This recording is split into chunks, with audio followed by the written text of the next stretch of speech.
यातायात सुरक्षा में आप सभी का स्वागत है। ये मेरा टॉपिक नहीं था, लेकिन सड़क एवं परिवहन मंत्रालय द्वारा एक नोटिफिकेशन निकाला गया, जिसकी वजह से इस पर बात करना बहुत ज़रूरी है।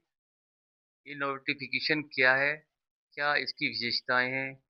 और इसके पीछे क्या परिवहन मंत्रालय का उद्देश्य है?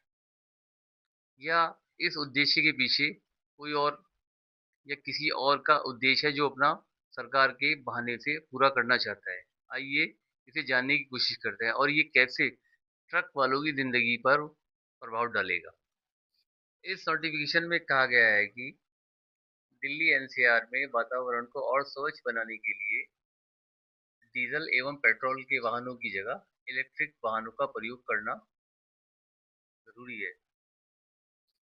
और डीजल और पेट्रोल के वाहनों को स्क्रैप करके इलेक्ट्रिक वाहन उनकी जगह लाए जाएं। इसके लिए सरकार इलेक्ट्रिक वाहनों के रजिस्ट्रेशन फ्री तथा ब्याज दर में 5% की छूट तथा अन्य तरह की छूटें दे रही हैं, जिससे लोग प्रेरित होकर इलेक्ट्रिकल वाहन खरीदें। यह नोटिफिकेशन एक तरह की चेतावनी है।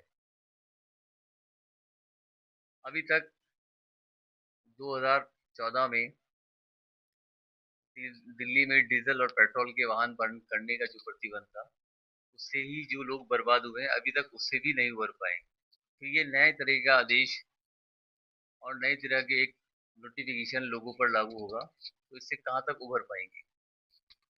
आइए देखते हैं इसका वाहन चालक ट्रक मालिकों की जिंदगी पर इसका क्या प्रभाव पड़ेगा, क्या उनके हालात होंगे, ये जानना बहुत जरूरी है। दोस्तों, इस नोटिफिकेशन का सबसे ज़्यादा प्रभाव ट्रक मालिकों पर ही पड़ेगा। इससे पहले 10 साल 15 साल पुराने वाहनों पर जो प्रतिबंध आया था, उससे लोग बर्बाद हो चुके हैं। कुछ लोग गाड़ी विहीन हो चुके हैं और कुछ लोग तो भारी कर्जे के अंदर हैं और मजबूरन इस काम को करना पड़ा। आगे से ये नोटिफिकेशन आ गया है, इसके अनुसार भी लोगों का जो बाकी रह गए थे उनको वो भारी कर्जे में आ जाएंगे और बहुत कमी के साथ महान हो जाएंगे और इससे ज़्यादा कोई फर्क आने वाला नहीं है। दूसरा इसका प्रभाव ये पड़ेगा, इलेक्ट्रिक वाहन में डीजल तो नहीं चला करेगा, लेकिन उसमें लोग जो है भाड़े में कंपटीशन हो जाएगा और भाड़े और घट जाएंगे। जैसे आपने देखा होगा एक बैटरी रिक्शा वाला एक सवारी को भी लेके चल देता है, उसी तरह ट्रक लाइन में भी ऐसा कंपटीशन हो जाएगा कि इसके भाड़े नहीं पड़ पाएंगे और इसका फायदा सीधा सीधा व्यापारियों को होगा। प्रदूषण के नाम पर सिर्फ वाहन ट्रक वालों को ही क्यों निशाना बनाया जाता है? प्रदूषण तो जल प्रदूषण भी है।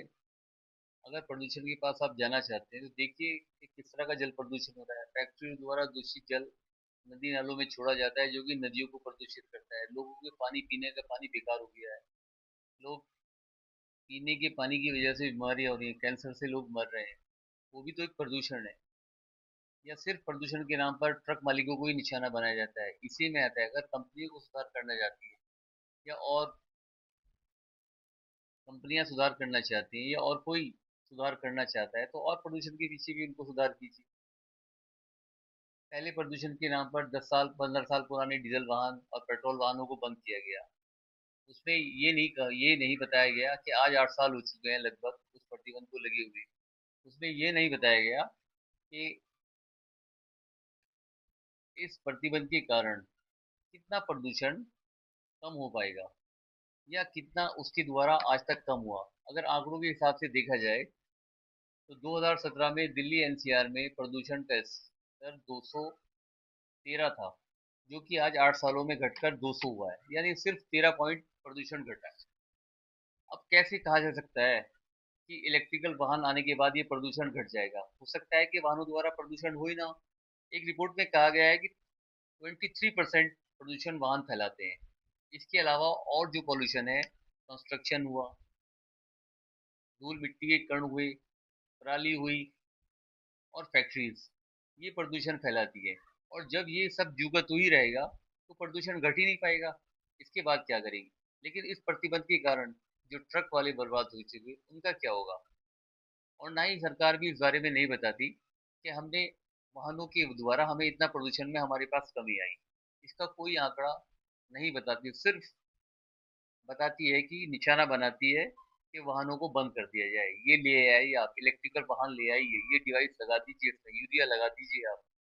लेकिन इसके अलावा और कोई सुविधा नहीं देती। दोस्तों, समय के साथ चलना अच्छी भविष्य की नींव होती है, लेकिन इसका दूसरा तरीका भी है और तरीके से भी समय के साथ चला जा सकता है। जैसे कि अगर सरकार को या परिवहन मंत्रालय को इलेक्ट्रिक वाहन देने हैं या उनकी शुरुआत करनी है, इससे कोई बुराई नहीं है, तो उसको जो हमारे पास पहले से ही हमारे पास वाहन मौजूद है उनको ही इलेक्ट्रिक कर दीजिए।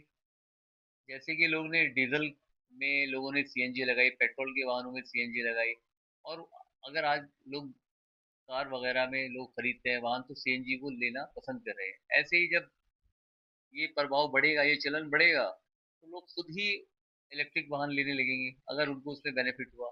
लेकिन कम से कम जो उनके पास है उसको तो खत्म ना किया जाए। अगर सरकार ने ठान ही लिया है कि वाहनों को स्क्रैप करके ही नए इलेक्ट्रिक वाहन दिए जाएंगे, तो मैं सरकार से एक बात कहना चाहता हूँ। तो बात ये है कि ना तो आप हमें टैक्स फ्री रजिस्ट्रेशन दें, ना ही हमें ब्याज दर में 5% की छूट दें। अगर देना चाहते हैं तो जितनी इंश्योरेंस में हमारे वाहन की वैल्यू है उतना हमें स्क्रैप करने के बाद हमें दें। चाहे तो स्क्रैप कंपनी से दिलाएं या इलेक्ट्रिक वाहन जो नया खरीदा जाएगा उससे दिलाएं, हमारे लिए इतना ही काफ़ी है। कम से कम वो वैल्यू तो मिल जाएगी। आज हम 20 लाख की गाड़ी को 3 लाख में बेचेंगे और उसके बदले में हम 80 लाख की गाड़ी लेंगे, कहाँ से पूरा कर पाएंगे, कहाँ से हम सरवाइव कर पाएंगे। बड़े लोगों पर इसका प्रभाव नहीं लागू होता, लेकिन छोटे लोग तो इससे कभी नहीं उबर पाएंगे। इसलिए मैं सरकार से दरख्वास्त करता हूँ कि इन लोगों को मैं ये कारण मैंने बताए इनके बारे में कुछ विचार किया जाए, और जिन लोगों के पास पहले ही गाड़ी है उनको एक एक गाड़ी इलेक्ट्रिक दे दी जाए। उनको फर्क लगेगा तो खुद ही इलेक्ट्रिक वाहनों की तरफ पड़ेंगे और खुद ही उसको खरीदेंगे, कम से कम बर्बाद होने से तो बचेंगे। दोस्तों, जो मेरे मन में सवाल उठे, जो मेरी शंकाएं थी, मैंने आप लोगों से ही बता दिया और सरकार के सामने भी इसको मैंने रखा। अभी आप लोगों को खुद ही तय करना है कि इस नोटिफिकेशन के पीछे किसी का क्या उद्देश्य है। बाकी आप लोगों की मर्जी। मैंने अपना काम कर दिया है, मैंने अपना फर्ज निभा दिया है। अब जो कुछ करना है आप ही लोगों को करना है। धन्यवाद। दोस्तों, किसी ड्राइवर को, किसी ट्रक मालिक को, किसी ट्रांसपोर्टर को अगर कोई समस्या हो तो हम एक न्यूज़पेपर निकालते हैं, यातायात सुरक्षा, और जो भी इसमें आपकी समस्या होगी उसको उसमें प्रकाशित किया जाएगा और संबंधित विभागों के पास इसको पहुंचाया जाएगा।